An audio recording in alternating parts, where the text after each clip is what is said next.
we have been watching a major American political party appear to be attempting to take American democracy off the rails. It's a very, very sobering thing to witness. Some people are calling it a clown coup, saying it's far-fetched. The case now, the Texas Attorney General has trying to put before the Supreme Court to have the votes of Wisconsin, Michigan, Pennsylvania, Georgia overturned. 17 other Republican-led states attorney generals join him in an amicus brief to the court saying, yes, do it. 106 Republican members of the US Congress saying, yes, do the same. Overturn the voted will of the American people for some other result that pleases them. And that's just in the last couple of days. It has been a drumbeat for weeks now from Republican quarters of calls for something wild, something off the rails. And it hasn't stopped. It's just gotten louder.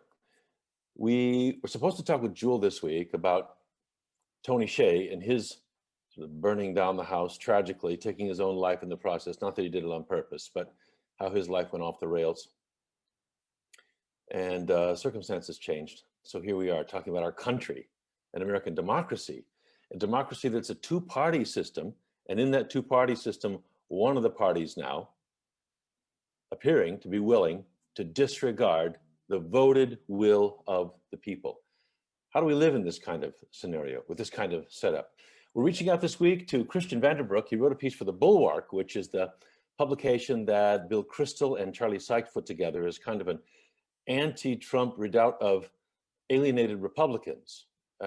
Christian worked for the George W. Bush administration all 4 years, then went to work for the New York Stock Exchange. So this is a real bona fide Republican, but he has been called just a couple of days ago in a Bulwark for consequences, for naming names, taking names, and permanent consequences for Republicans who have stepped up and supported the rejection of American democracy. Since he wrote that, the scene has only blown up bigger. And I want to bring him in right now and talk about where all this goes.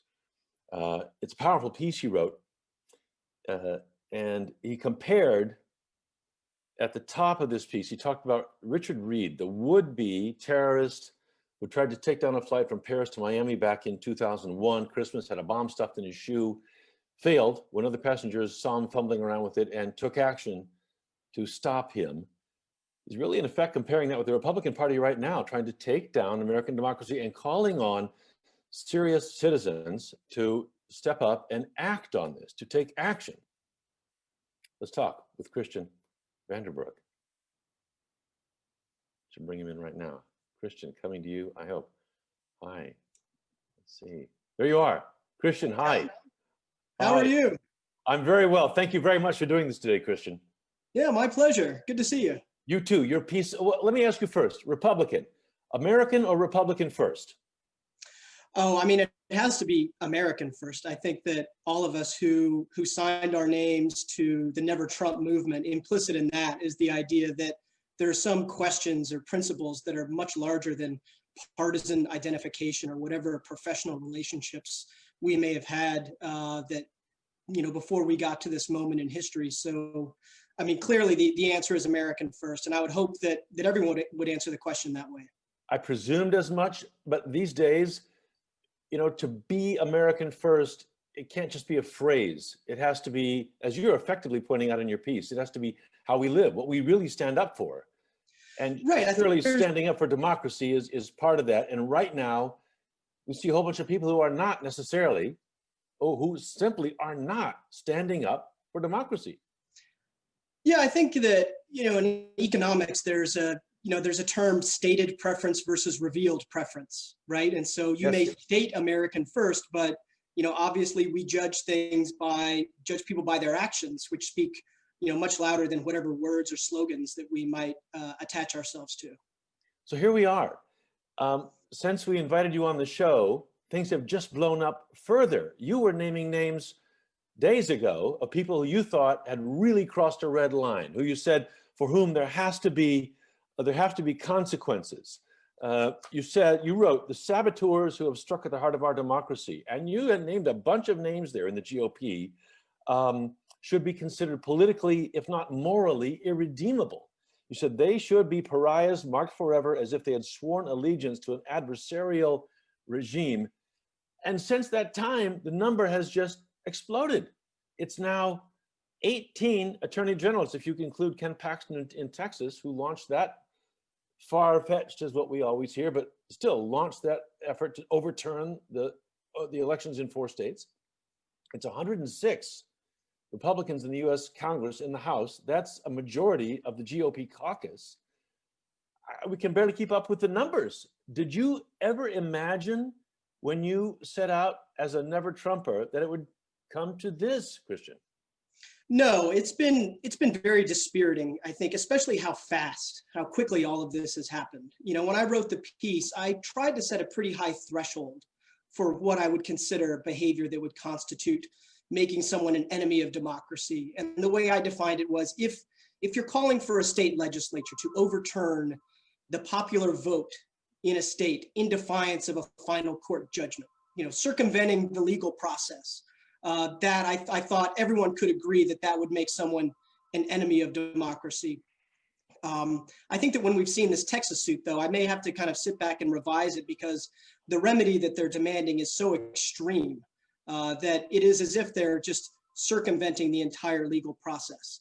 You know, you think about people who in Pennsylvania or in Wisconsin, and they were homebound, worried about the coronavirus, and their elections officials said, you can request an absentee ballot, or you can avoid the crowds and you can vote early, and you can do this and register your voice in our democracy, and your vote will be counted. And then post facto, you have you know, politically minded attorneys general in states that went for Trump, who are trying to throw your vote away. 7 million votes. I mean, it's astonishing. So I just, you know, I think I have to step back and look at the party and just how quickly everything has been moving. And you know, you think about these analogies, how quickly something can happen. You look at how quickly the wall fell and how no one expected it. And it really is an important moment for people to stand up and say, hang on, stop, this is too much. You started to mark people out by name, and the phrase you've used is enemies of democracy. And you hasten to say, when you bring that phrase up, that it's got some kind of dark connotations that make it sound like, well, I mean, the president himself has called people enemy of the people, who clearly were not enemies of the people. What is it you're trying to do with this phrase, enemies of democracy? It's very blunt, but you're using it despite its historical kind of sometimes misuse. What's your effort in going with that phrase, Christian? Well, it's supposed to be bracing. It's supposed to wake someone up. It should be a shock, I think. You know, in our country, the divisive political issues, we're used to them being about, you know, approving a budget or a judicial nomination, or, you know, something along those lines. Even culture war issues like gay marriage or abortion, but things around which there are legitimate disagreements. I think that this is something that strikes much more fundamentally at our nation, and it's something that everyone should be awakened by.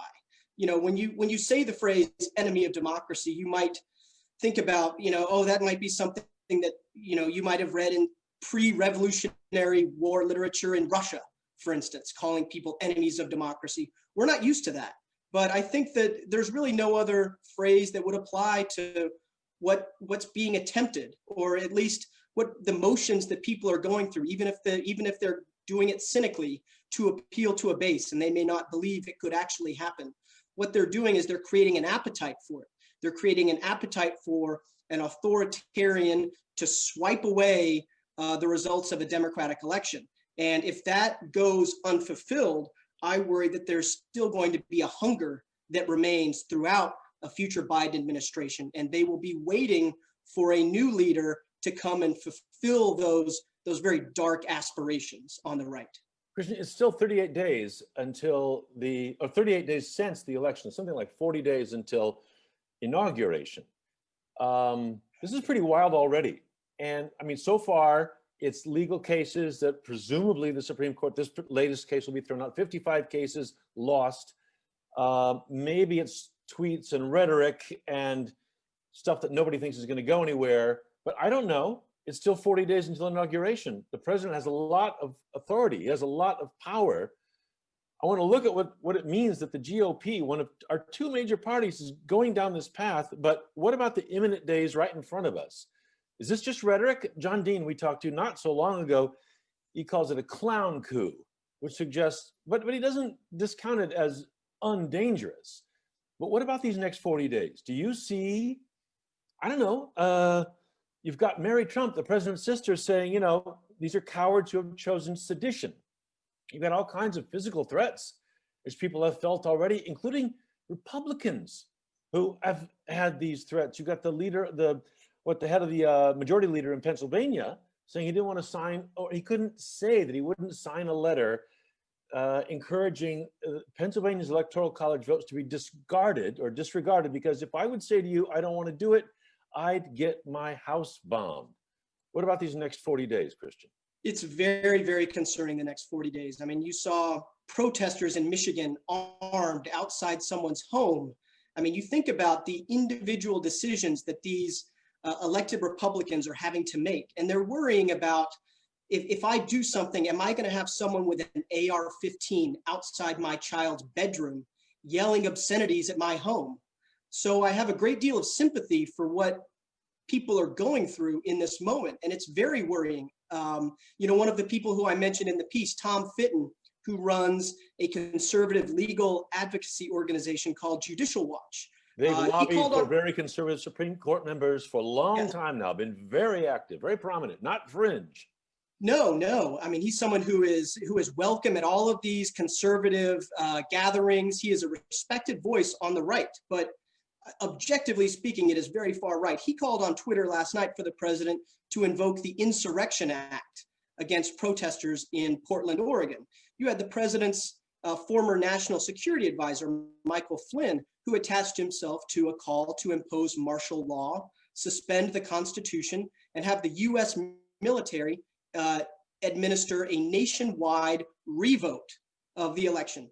And this is someone who is still welcomed on the right, who days later was going on Fox Business as if nothing had happened.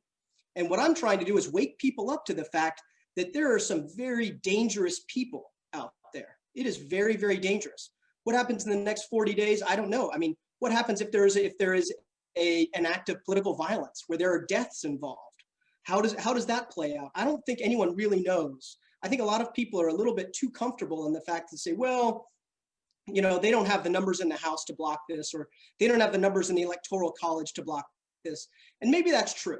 And maybe they're extremely good odds that Joe Biden is sworn in and becomes the president. But as I mentioned, there will still be this appetite for a strong man to come in and sweep things away. So I do see this as a very dangerous time. And it's got a long tail on it. We've seen 80% of Republicans, I think 70% who don't accept the stated result of the election, 80% who do not want President Trump, just in the last day or two, this poll, to concede the election.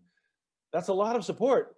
I mean, the idea that one of our major parties has detached itself from the fundamental commitment to accepting the result of an election in the United States of America is totally mind-blowing to me, but maybe it shouldn't be. I want to talk with you about where that's come from. But let's go through your sort of litany of enemies of democracy and get your take on who you've put in that camp and why. And you start right at the top. Donald J. Trump, enemy of democracy, full stop, you write. Yes. Explain.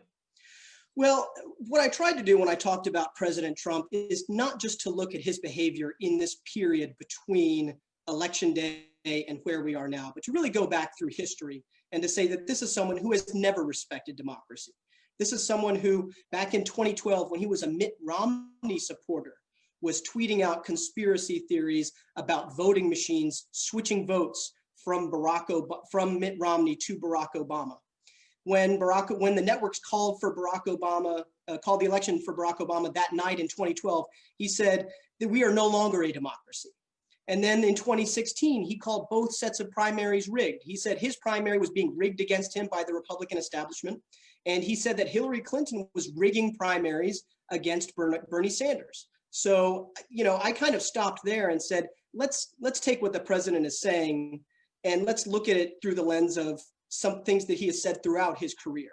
And I don't think it should take much convincing that he is someone who has no respect for the democratic process. So a president who's anti-democratic, who's an enemy of democracy. Let's pause right there for a moment. You used the phrase traditional conservative a minute ago. Now many quote unquote conservatives are embracing Donald Trump. So here's a question from one of our viewers asking, what's it mean to be a traditional conservative? What did traditional conservatives set us up for the moment we're at now? What is this new breed of conservative? What's a conservative now? Well, I think it's difficult because it's like saying what's a Christian, what's a Muslim, right? I mean, a lot of these terms are self-applied. The way that I see it, though, I think I go back to the Declaration of Independence, a healthy respect for the opinions of mankind, and embracing solutions or policies that are not radical, that move slowly, that respect the role of institutions in our lives, that maybe cool the passions that we may feel and say, okay, I understand that you may have a very strong view of justice and what we must do to get to this ideal state, but let's move slowly and carefully. That's how I traditionally would see the word conservative. The way that I see the right today is abandoning conservatism in favor of something more radical. And what I would suggest is that elements on the right feel that they are losing grip on the culture, that it has become a culture war that they fear that they have lost. And ultimately they have chosen the path of doubling down on culture war battles and abandoning their commitments to institutions or our nation's ideals. And that, I think, takes us to a very dangerous moment.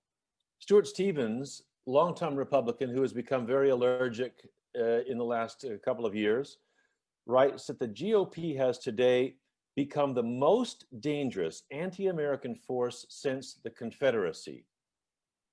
Too far? Are you there? Do you see that? I don't think so. I mean, there's been a lot of loose talk about secession. Rush Limbaugh on his radio program earlier this week was talking about states seceding from the Union. And there's always been some talk about this, both on the far right and the far left. Every 10 years, there's somebody in Texas says we ought to secede. You see it in California that maybe the state of California should secede. But I think that this is quite different. I mean, I think that this is something where it's becoming much more mainstream. It is finding a much louder voice among certain leaders on the far right. And it's something that we ought to take seriously. To be fair to Stuart, he's not necessarily saying we're headed for civil war, but he is saying this is the most dangerous anti-American force since the Confederacy, just as a threat to American democracy and cohesion.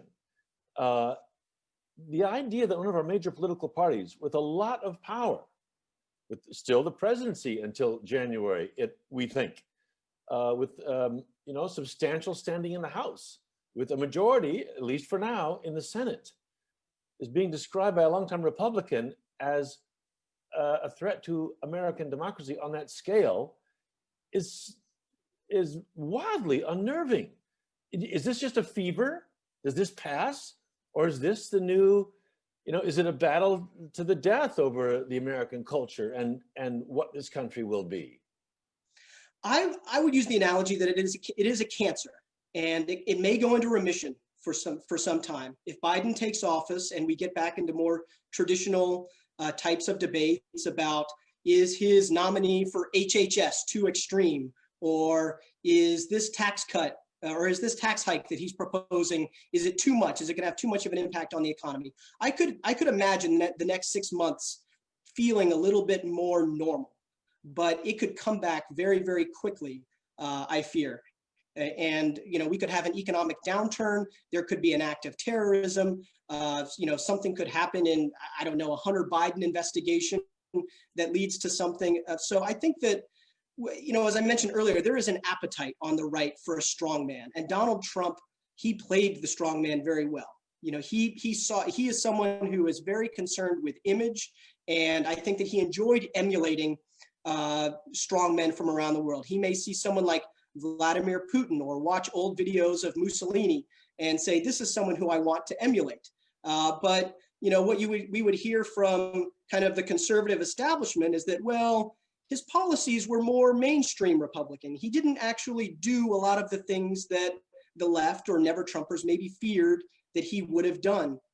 The problem is that he radicalized his base, and they're now expecting that kind of thing for their leaders going forward. So I think that when you see the vast majority of House Republicans signing on to this brief, some of them I think truly believe it. The Louis Gohmerts or the Paul Gosars of the party, they really believe that the election was stolen. They may believe these Dominion conspiracy theories.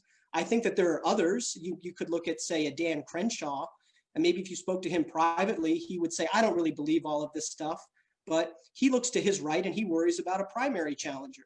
So I think that for a lot of them, they're calculating, well, I can try and have it both ways. I can sign on to this brief. I know that the Supreme Court will dismiss the whole thing out of hand, and then I can say it's over. So I played both sides of the issue.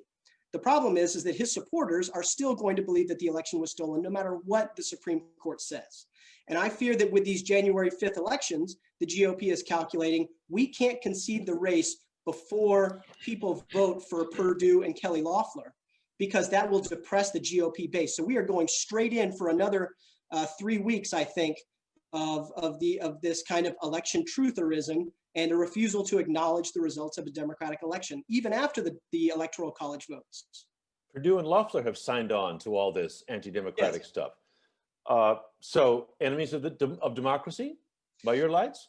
Well, I would say no friends of the Republic. I think I would not quibble if someone called them an enemy of democracy. I would not quibble with that. They're no friend of democracy for sure. What I'm trying to do with my definition is have something that everyone on the right can agree with.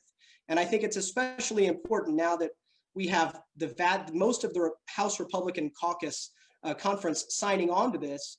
I think it's important for us to have things on the right that we can all agree on. So I would like to be able to reach out to some of my Republican Trump supporting friends and say, okay, fine, you've got your shot at the Supreme Court. Let's see what they say.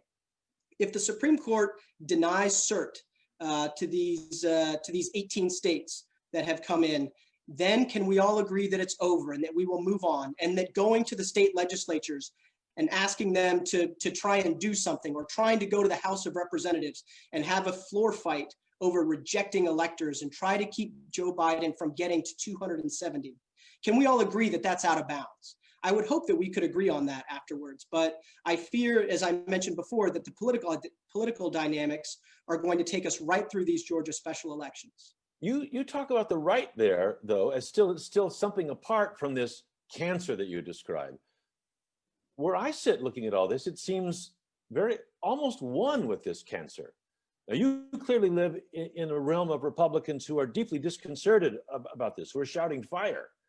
But you're still talking about the right as though it's something that's apart from this enemies of democracy camp. Is there really, who's the boss over there? What's the distinction? It looks to me like you're standing on a pretty narrow sliver. Well, when I talk about the right, I'm really talking about Republican elites who I think are playing a dangerous game of indulging this or appeasing this kind of a movement. But do I really think that a Mitch McConnell is going to sign on to an effort to try and overturn a Democratic election? I don't think that he's really going to do it.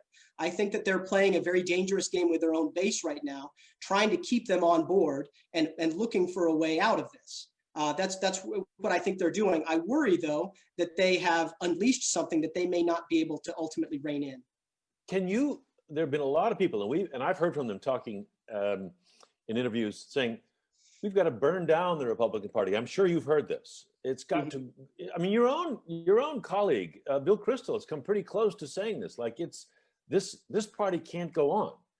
Where do you stand on that? If it's a cancer, do you need like full body radiation? Do you need to, what's it take to cut this out? Or does the party just have to be put in the rearview mirror by serious stalwarts of American democracy and with some new beginning somehow, with something new? Well, I'm not sure what burn it down really means. I mean, there will still be a Republican Party. What I think is important is for the Republican Party to suffer some real political consequences for its embrace of Donald Trump and this authoritarian kind of Trumpism movement that I fear will live on. My real, my discontent with the results of the election was the fact that that Democrats did not perform very well in the House. They lost seats in the House. They did not retake the Senate. They have a chance of getting to 50-50 with these special elections. But I think that a lot of Republicans are talking to themselves and saying, well, maybe we can really harness this kind of working class populism and replace some of these suburban voters who we've been, suburban educated voters who we've been bleeding out. Maybe we can replace them with some more working class voters who may respond to a more economically populist message. So I'm worried that there's still that calculation that we haven't paid that much of a price. And I think it's very important that the Republican Party pay a political price for this, because ultimately, that's really the only teacher, right? That's what's going to teach the kind of a lesson. It's not going to be, lectures from me or from you or from people like Stuart Stevens. It's going to be political consequences. And I think it's very important for that Republicans lose some elections and really pay that price and be forced to grapple with the consequences of their decisions. If that's true, I feel like we're in terrible trouble, because they lost the presidency, which they have not conceded, but they really didn't suffer big losses down ballot. They kept all the state legislatures in Congress. They gained seats in the House. They didn't lose the majority in the US Senate. So if that's affirming this anti-democratic, autocratic path, how does our republic survive? How does our democracy survive? They haven't been reined in, disciplined, punished. Quite the opposite. They're doing just fine. We'll see. It may be 50-50 after Georgia. Maybe, maybe not. It may still be Mitch McConnell. Ted Cruz is suggesting that on the basis of the basis of this Texas case, that they're going to consider Joe Biden a non-legitimate and illegitimate president and refuse to work with him. There hasn't been a price paid. If we head on down this road, even with Biden and Harris in the White House, what does that portend for a two-party system, for this country, for democracy? Well, it's not good. It's not good. One of the things that I've been worrying about is how does this play out practically over a 4-year term with Joe Biden? And I worry about, we're going to start talking about the word nullification again, where you have local and state officials who are openly defying the federal government and really testing the political will of the Biden administration. I think Joe Biden's been very smart not to be cranking up the pressure on the president and Republicans, because I worry that if Joe Biden if he called out the president and his Republican enablers for what they are, enemy of democracy, then I think that would have a kind of sorting effect, where it would have that polarizing impact, where people say, well, if I have to choose where I stand between, Nancy Pelosi and the leaders in the Republican Congress, well, I'm certainly not with Nancy Pelosi, so I'm going to go with the Republicans in Congress. So I think that he's played a kind of a savvy game in keeping tensions down for a while. But I worry that, if we get to a part where he's enforcing, say, some public health measures in the first year in office to help stem the spread of COVID while this vaccine is being rolled out. Or you may have, local sheriffs who are supporting the occupation of federal lands. I mean, we saw this sheriff in Michigan who, was making excuses for a plot to kidnap Governor Whitmer of Michigan, right? So we're going to have a lot of kindling for, a lot of things that could break out. I worry about a resurgence of right-wing terrorism that we saw in the 1990s. Where I worry about a Timothy McVeigh, these kind of lone wolves who have been radicalized, who are going to have their spirits crushed when they see Joe Biden sworn in on January 20th. They have believed everything that they've heard on Newsmax or OAN or Breitbart or whatever outlets they've been reading, and their world will come crashing down. The QAnon adherents have believed that there are going to be these military tribunals for Barack Obama and Hillary Clinton, and that all of this has been happening in secret. When they find out that they've been lied to and they're heavily armed and they are angry, how are they going to react? I think that's an open question, and it's something that I hope that a Joe Biden Justice Department and that an independent FBI are looking very carefully into, because something that I'm very concerned about for the next 4 years. So what do you do with that? I mean, it's not lone wolves anymore. It's semi-organized militias marching in the streets inside the Michigan State Capitol. AR-15s, as you say, on their shoulder. They're talking about having police escorts on Monday when the Electoral College electors all come forward in their state capitals to make their vote. That have to be escorted from their cars into the state capitol building because there's loony people running all over the place with AR-15s, and these are the same ones who want to kidnap and maybe kill the governor there. How do you, it seems like a different level of threat to my mind. You say it's good that Joe Biden has gone sort of gently, softly here, but how long can he keep that up, the kind of sweet talking the country, including the right, if the DOJ and FBI are supposed to pay attention to active potential terrorists, that gets into a tougher scenario, not just tracking them, but looking to rein them in, make arrests, really look closely at potential plots. If Joe Biden begins to speak in a more firm way about what we have to be, not to be cowed by enemies of democracy into surrendering democracy without any, fight for it. You're calling for a fight for it. What does that look like? What's the path that's successful in that doesn't just turn kindling into conflagration?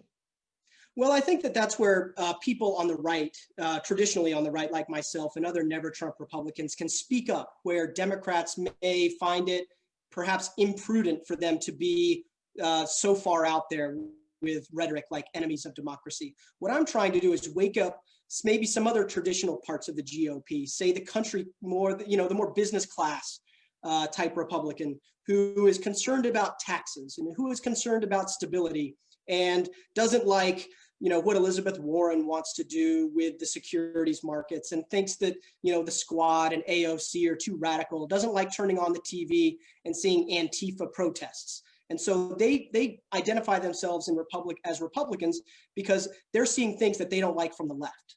What I'm trying to do is wake them up and say, really, the real danger is coming from the far right now, and you all need to wake up to that.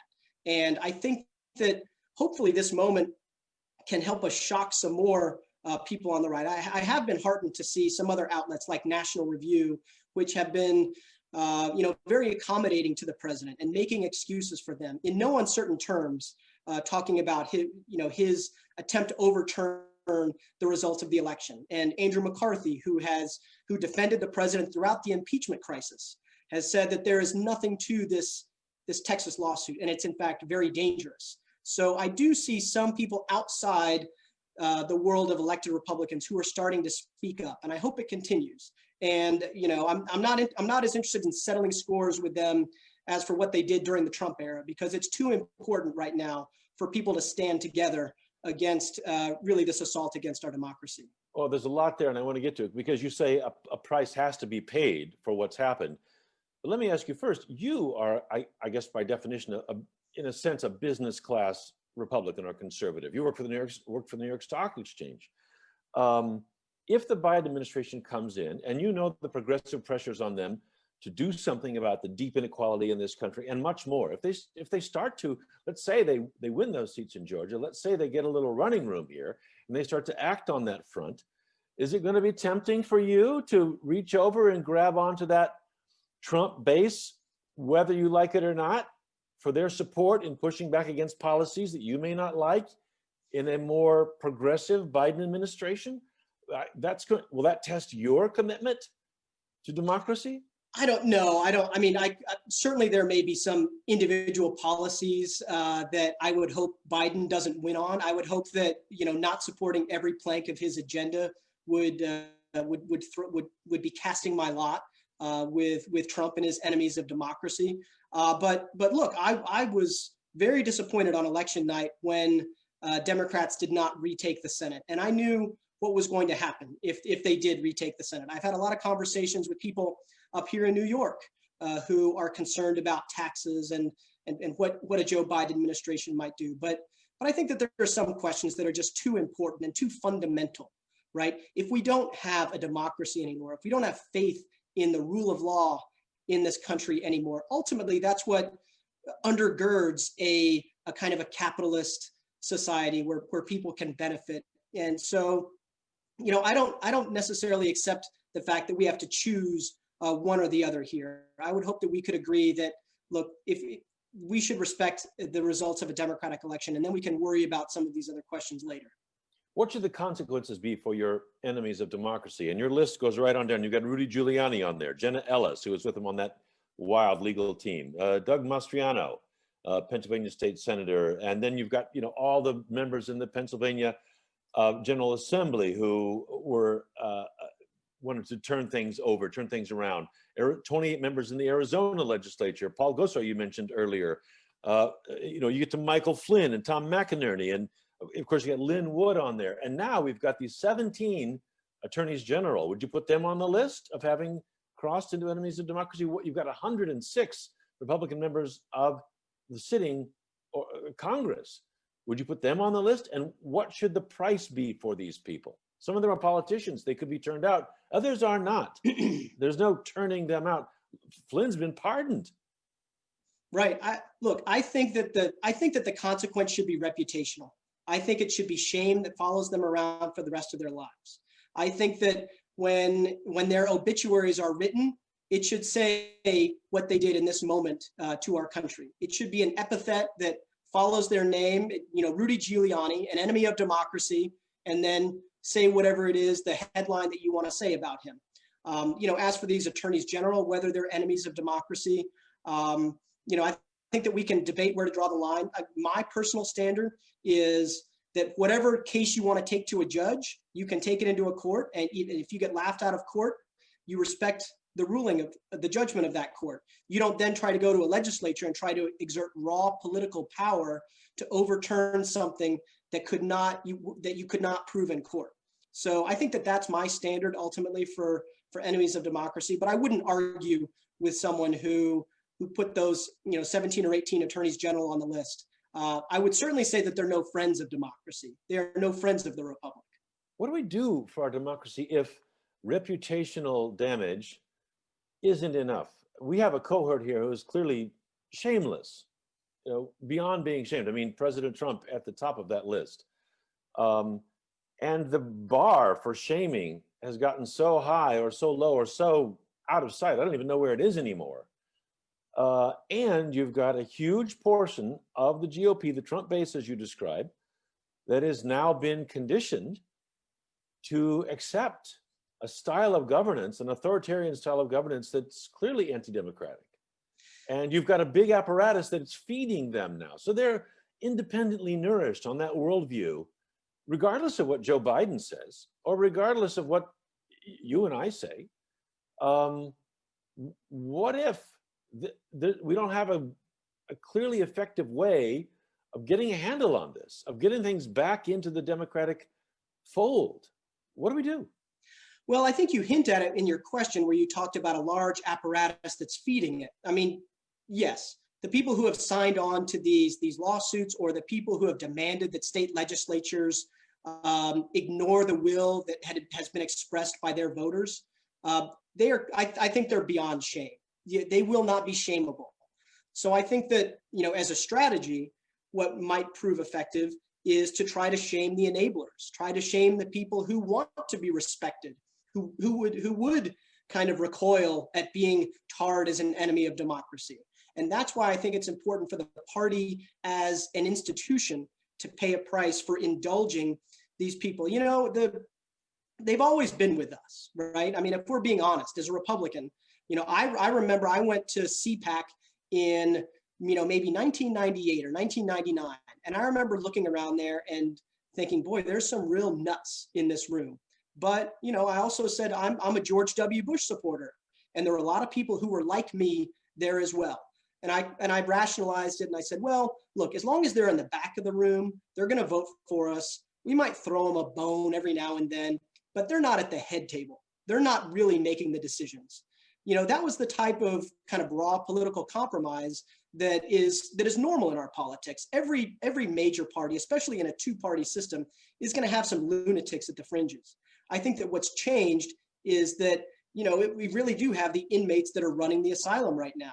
And the people who used to be in that coalition need to wake up and ask ourselves, what have we done? Have we elites in the party, have we failed by allowing this set of circumstances to take place, and what are we willing to do about it? I think that for a lot of us, the calculation is that we will still identify as Republican, because I think our voices are heard more by people in our party as long as we maintain that label. But I think that we should withhold our votes from the party until it's willing to send these people either to the back of the room or out of the party again.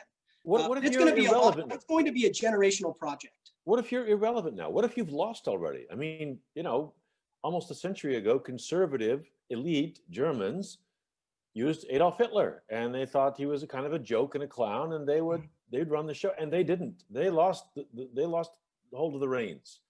What if your stripe of Republican, elite Republicans, as you say, you've lost? Well, I think you have to look back at, you're not on it.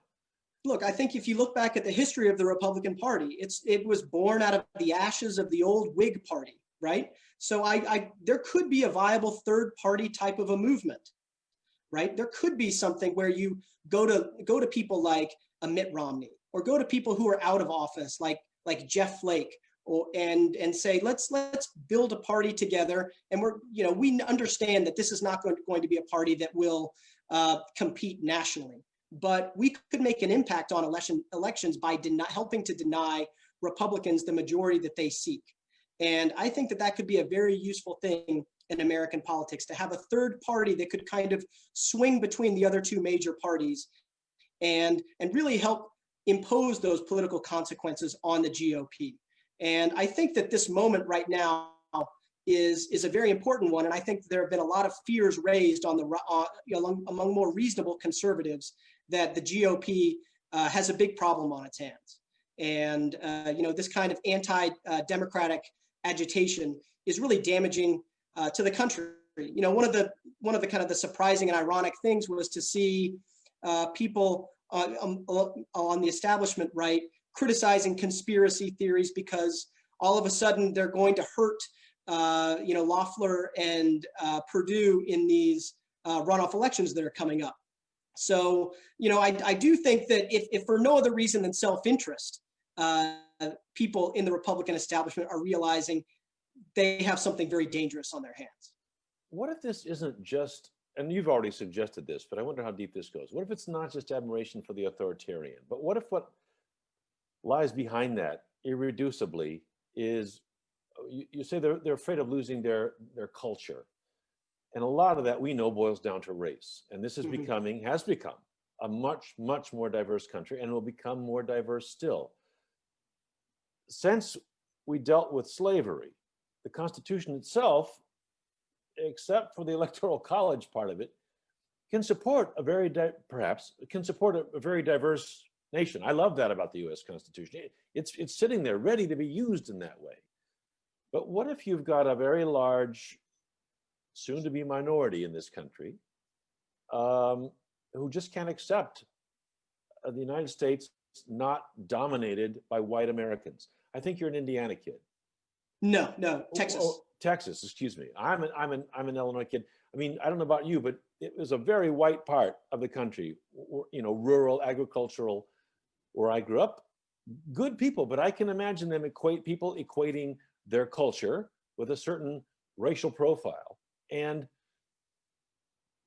there are parts of human nature which aren't pretty and can be pretty resistant. What if a lot of this, if the root is race, and that is insoluble for some of these people, or they're not willing to take that more profound step of accepting the country as it really is in all of its racial diversity? Can we get stuck on that? Could that be the stone we break on?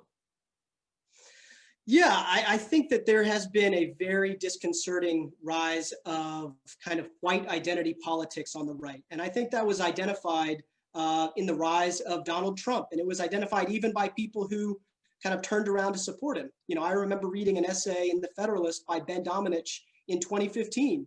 And he was an anti-Trumper back then. And the question was, are Republicans for conservatism, or are they for white identity politics? And it was something like that. Yeah. And I think that we have our answer with Donald Trump, is that at least at that moment in time, the Republican Party signed on to white identity politics. So look, I don't know the answer to it, and I think that the rise of these new media outlets where it's very easy to find an audience right now. We had, look, we've had a history of this. You had Father Coughlin, we had the John Birchers. We have a history of it, but it used to take some time actually to get your message out. And I think that in today's kind of modern media culture, it's much more dynamic, and it's much easier to kind of hit at those issues that kind of get us in our gut, right? Those lizard brain kind of base things that kind of hit us at the political id, right? So I think that is something that we don't really know the answer to. We don't know how technology has really transformed the political landscape and whether we can go back to being a deliberative democratic republic again. So I think that's an open question, and I'm not sure what the answer is going to be. I think some of it is going to be, generations are going to die out and will be replaced by younger generations, and perhaps some of those younger generations have more tolerant, open views towards people of other races or creeds. So, that's why I say that this is going to be ultimately a generational project. And you look at the demographics of it. The white working class that is the core of President Trump's base, that is shrinking relative to other groups in the United States. So I think that's a positive sign for the United States becoming a multicultural democratic republic going forward. But we're always going to have this rump, and I think that we need to really think carefully about how we deal with that. Is there any way in this time of OAN and Newsmax and Fox for a long time and all the rest to get to retake the minds of that rump? It's a pretty big rump at the moment. Yeah, it really is. And I think that history has shown you don't need a majority to overturn a democracy. You need a very committed faction that is willing to employ violence.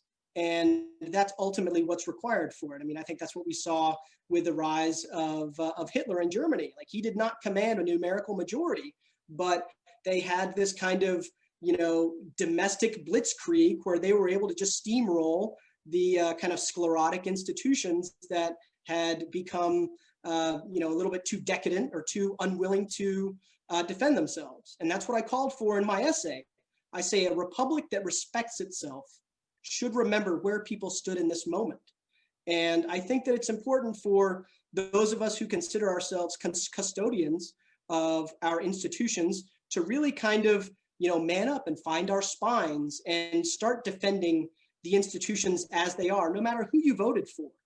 How does that work, we should see that. But how does it work? I think a lot of people have been biting their tongue through the Trump presidency, saying, waiting for the election, because while the guardrails didn't entirely break, they looked flimsy as hell to Americans and to the whole world. And I think people were afraid to take this. Nobody wanted to step outside the guardrails themselves for fear that would give everybody permission to disregard tradition and custom and the Constitution itself. So they were waiting for the election as the decisive thing that would, within the bounds of our democratic system, rein this all in. And now here we are, 38 days after the election, and it's not reined in. What if that continues? What does it mean to stand up as a custodian of constitutional government, of the deliberative republic? What does it mean to stand up for people who thought, I don't know what to do, but I pray to God that the election will solve this for us within our constitutional context, but maybe it hasn't entirely. So what does it mean to stand up? I think it means to really, ultimately, this is a frustrating answer, I think, for a lot of people who are very angry right now. But I think it means continuing to play by those Marquis of Queensberry rules. I think it means that we stay within the bounds of who we are. And I think that it also means expecting that kind of behavior from our political opponents. I tweeted out some criticism of Dan Crenshaw today, who had written in support of the amicus brief by House Republicans in support of Texas congressman. Texas congressman. Right. And one of the replies to me was saying, well, what did you expect from this guy? He's a Trump supporter. Did you really expect better? And my answer to him was, even if even if I expected to be disappointed, we should still say that we expected more, because I think when we lower our expectations of our opponents, that's where they will meet us. And I think that we need to continue to demand adherence to these norms, even if we know deep inside that our opponents are not going to respect them. We have no choice. When we does your have to commitment continue to play within these bounds. When does your commitment there break? I mean, what if it sounds a little bit like the Obamas there? When they go low, we go high. Right. But is there a point? What's the point at which? Is there a point at which even you, Christians, say, "Wait a minute, going high is not saving the republic, the democratic republic"? Well, look, I think that if we, the opponents of Trumpism, start going low, I think that takes us into a downward spiral from which we cannot recover as a country. And then it becomes a question of numbers and who has the raw power to enforce their will, even by force. And those are very dangerous questions that I don't think that we want to be considering. So I think that it is important for us to continue to go high, to continue to respect the norms, because anything that we who consider ourselves opponents of President Trump or Trumpism or authoritarianism, when we break the rules for ourselves, the other side will take that as permission that anything goes. And from there, it comes the flood. And I agree. I share that fear entirely. And yet you can feel played for a sucker these days when there are guys with rifles marching around inside the Michigan State House and many other places. You can feel like a sucker when it's sort of happening around us, and we're still, by the prim and proper rules. I don't want to leave that chessboard. That's where the proper, deliberative democratic process is played out, and it's what our Constitution requires. And yet we're looking at these trends in media, in demographics that are driving extremism and populism. What's your confidence level that it's not dragged away from us here? If we're just waiting for elections every time.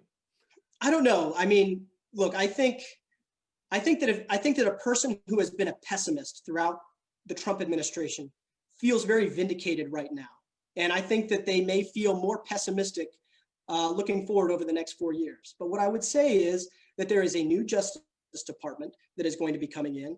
And I would also say that the FBI director is not going to be watching his back every day, wondering if he's going to be fired by tweet by the president for opening an investigation into, associates, into people who are close to the president.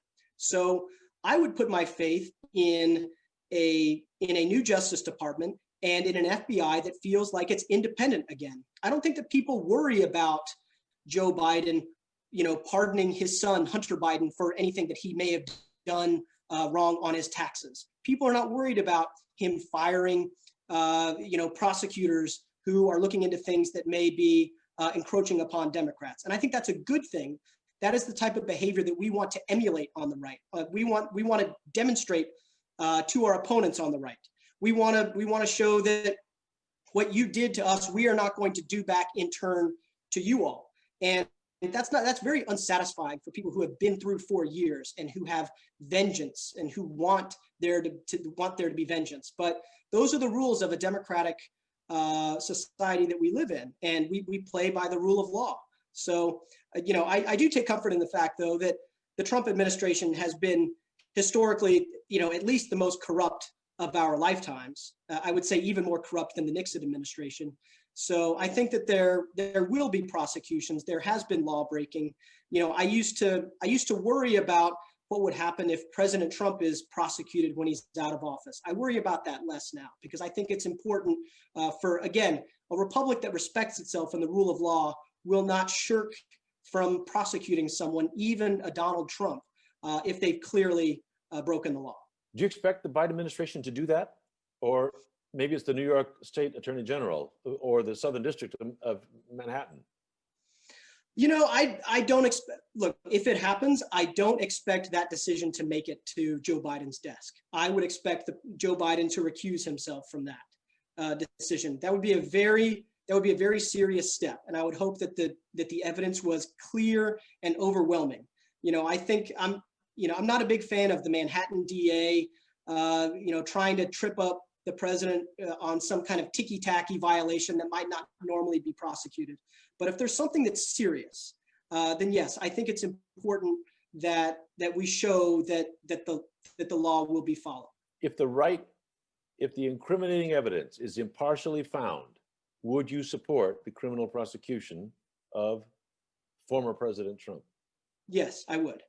I think that the moment demands it. I think that ignoring it is setting a very dangerous standard in this country. I don't think it's as likely. I do think it's more likely that other supporters of the president may be prosecuted going forward. And I think that could be a very major flashpoint in a Biden administration, is that we may have a very high profile prosecution of people very close to Donald Trump. Like his children or who? Associates of his. I would say people who were enriching themselves, former people who were close to him, who registered as lobbyists, who maybe were engaged. We saw the New York Times reporting on a scheme to potentially bribe an official in exchange for a pardon of the president. The New York Times reported on that a couple of weeks ago. Yeah. So I would expect those types of investigations to move forward. And high profile names, I don't know of any, I don't have any inside information, but this has been an administration that did not play by the rules. We had a lot of people who felt as if, that the money was too good to lobby this administration. I'm sure there were a lot of corners that were cut. People who were working for foreign interests who did not register with the Justice Department. So I think there's going to be a target-rich environment for prosecutors as they look back over these last 4 years. And that's going to be something that could be very controversial. Donald Trump has repeatedly called for the imprisonment, lock her up, of Hillary Clinton. He's done the same with Barack Obama. If former President Trump is prosecuted, and what if we then swing back and have another authoritarian Republican in the White House 4 years from now? Who knows? Does it open the floodgates for every or many former presidents to be prosecuted?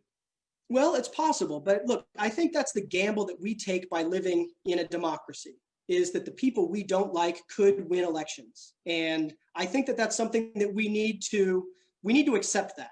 And I think that we need to fight like hell to keep it from happening.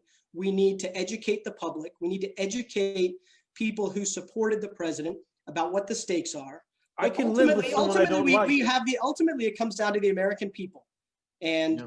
We can't reach to a higher power to settle these questions for us. So ultimately, it's going to be conversations like you and me and people listening to us and talking to our friends and convincing our family members who are still on board with Donald Trump, having those difficult conversations. I think that's ultimately what's going to need to happen.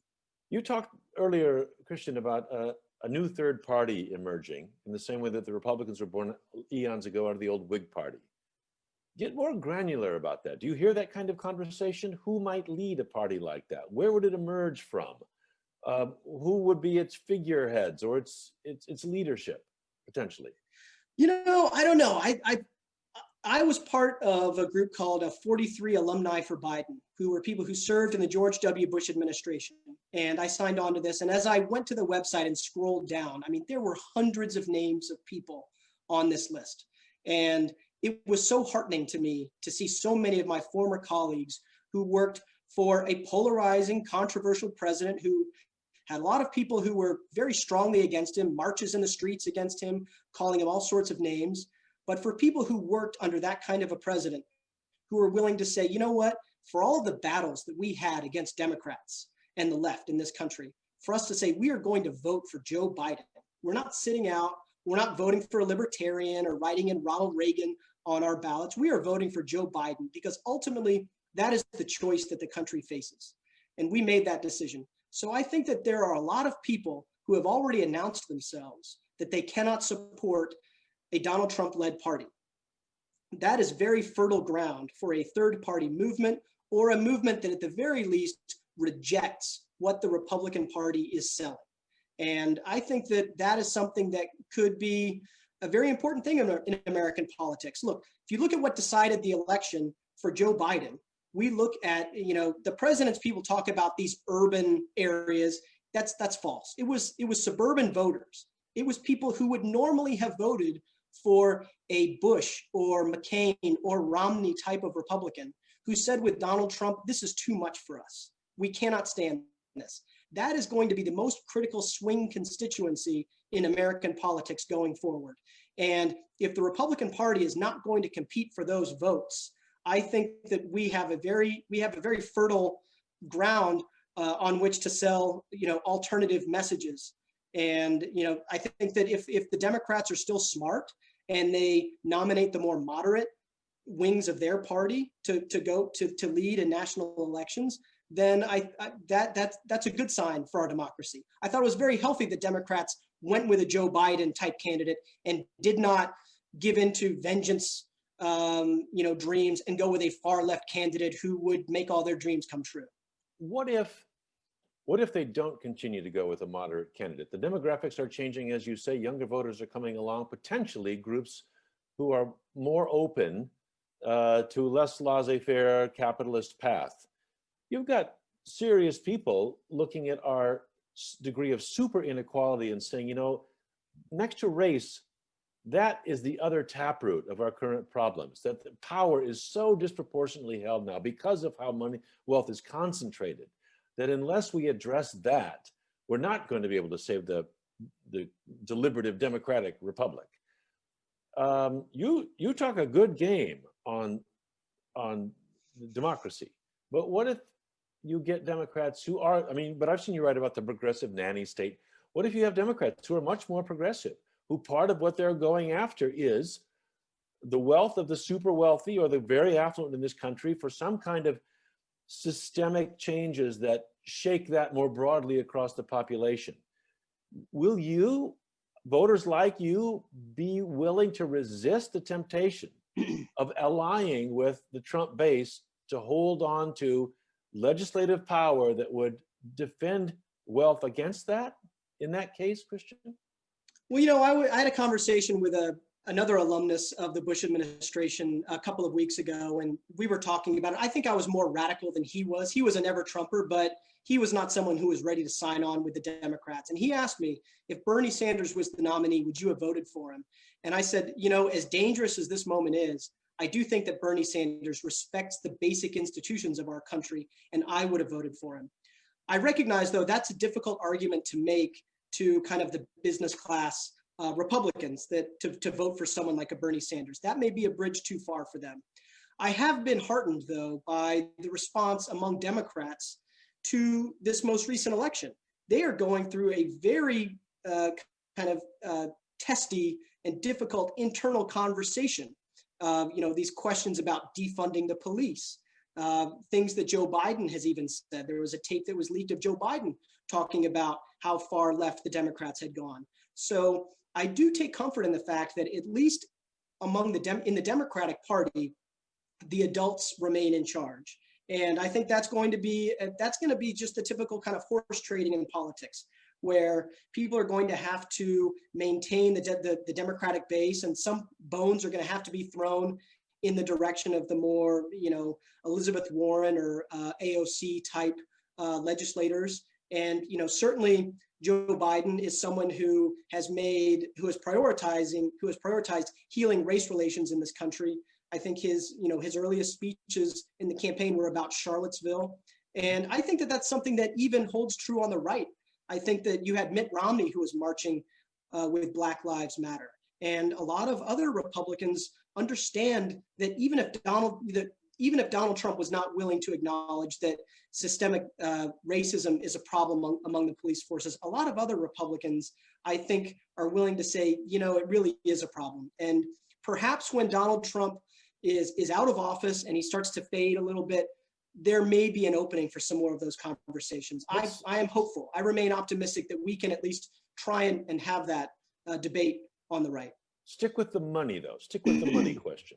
If Americans decide that they do want to go the Elizabeth Warren AOC path, that if there's a consensus, a majority consensus, that we have to unwind hyper inequality to regain a solid footing as a healthy democracy, that's progressive. That means progressivism. That means all kinds of policies that I know you've opposed as a Republican. Are you prepared to stay on board with that? will you be tempted to pull out that populist right-wing base to get the numbers to resist it? No, I think if the choice is between some higher tax rates or an authoritarian party, that's, for me, that's an easy decision. So, you know, I hope it doesn't come to that. I still think that, you know, that I agree with people who say that the party is somewhere between center left and center right. And I think that that's, you know, when we have a politics that kind of bounces back and forth between center left and center right, that's kind of the sweet spot for the country. We don't want to find ourselves in a type of a situation where we're like, you know, these 17-party Italian systems where you have, you know, basically fascists ruling one. You wake up one day and you've got kind of a fascist coalition, and you wake up the next day and you've got socialists running the party. So I worry that that could, you know, be in our future. So again, I've been heartened by the fact that the response on the Democratic side has been to kind of have like a little mini autopsy and say, what did we do wrong? Where did we go too far? How did we lose some voters that we should have won?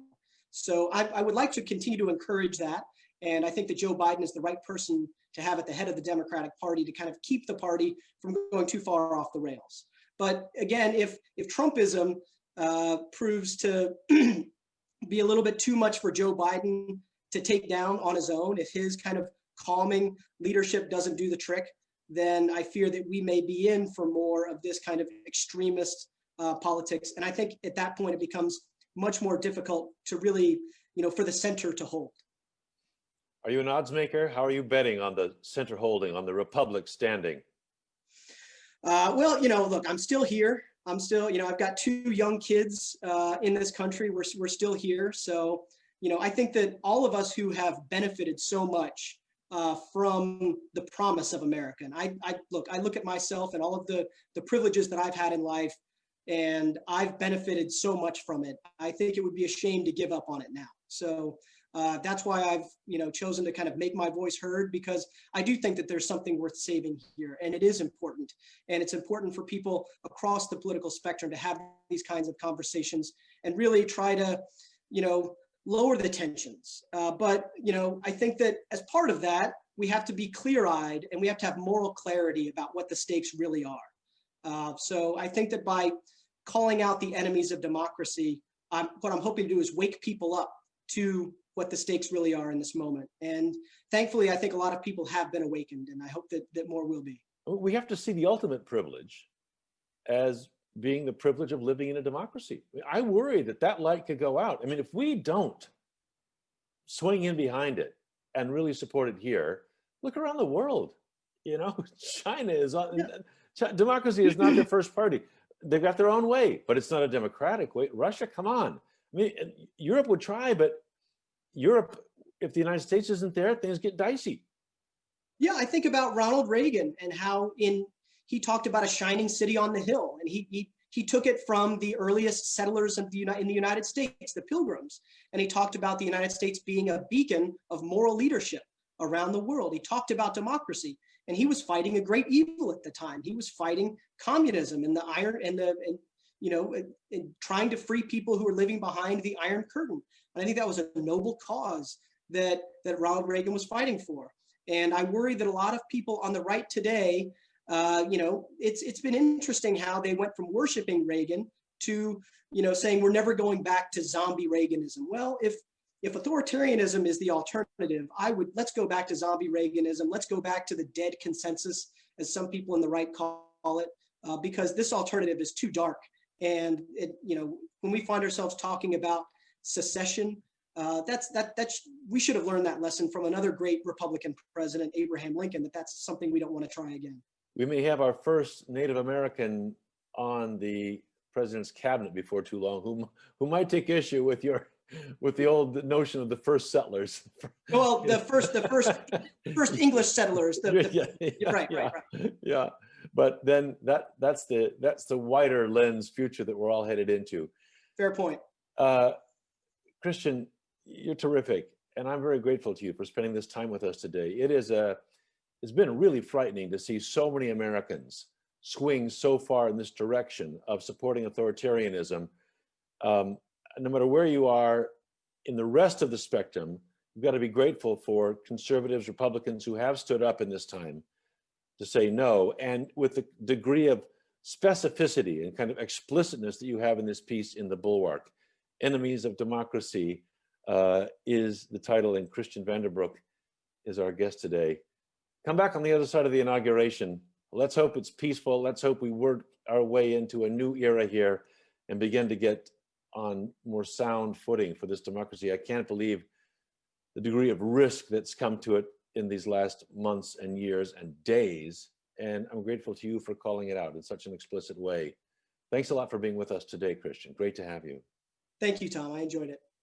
Here too. Listeners, thanks for joining us as always. We'll be back next week. Wonderful to have you with us. Thanks to Christian Vanderbrouk and his piece in the Republic, the Bulwark. Check it out. It's really terrific.